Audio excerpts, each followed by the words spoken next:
دو لوگوں نے کاروبار کیا مل کے، ایک بوڑھا شخص تھا اور ایک نوجوان تھا۔ نوجوان جو تھا اس کے بچے تھے اور بوڑھا فارغ البال تھا اور اس کی بس ایک بیوی، اور وہ بات ختم۔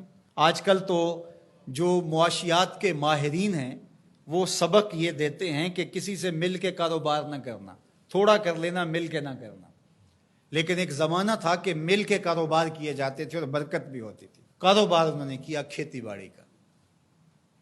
تو جب کھیتی پک گئی اور اناج کے ڈھیر لگ گئے تو اناج کو دو برابر حصوں میں تقسیم کر لیا اور کہا کہ ایسا کرتے ہیں کہ ایک مرتبہ اپنے اناج سے کچھ گندم اٹھا کر کے آپ گھر پھینک آئیں اور میں یہاں پہرا دوں، اور پھر میری باری ہو میں پھینک آؤں اور آپ پہرا دیں۔ تو باری باری ہم یوں اپنا اپنا حصہ اپنے گھر تک منتقل کر لیں۔ عدل کے تقاضوں کے مطابق دو برابر حصوں کے اندر یہ ہے عدل، تقسیم کر دیا گیا۔ اب احسان کا رنگ دیکھیے۔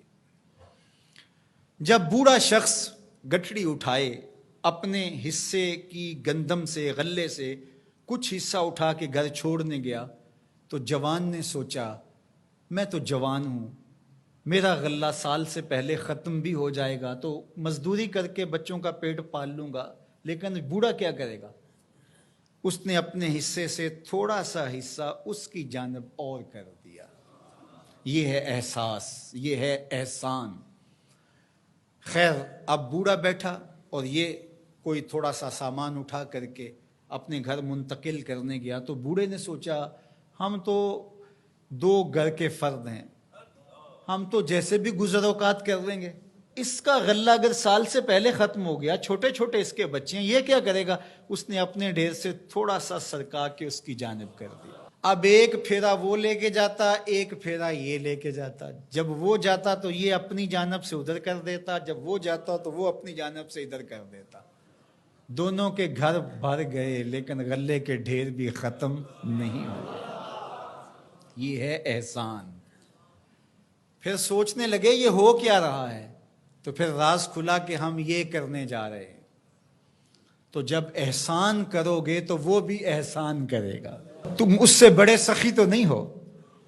لیکن آج کیا ہوتا ہے، آج اگر دو اکٹھے مل کے کاروبار کر لیں تو بابا جائے گا تو جوان ادھر سے کر لے گا، اور جوان جائے گا تو بابا جی کہیں گے تھوڑا سا میں ادھر سے کر لوں، تو دونوں کے گھر بھی خالی رہیں گے اور غلے کے ڈھیر بھی جلدی چٹکی میں ختم ہو جائیں گے۔ اس لیے عدل کے تقاضے بھی پورے کرو، اور اگر تمہیں توفیق نصیب ہو تو احسان کے تقاضے بھی پورے کرو۔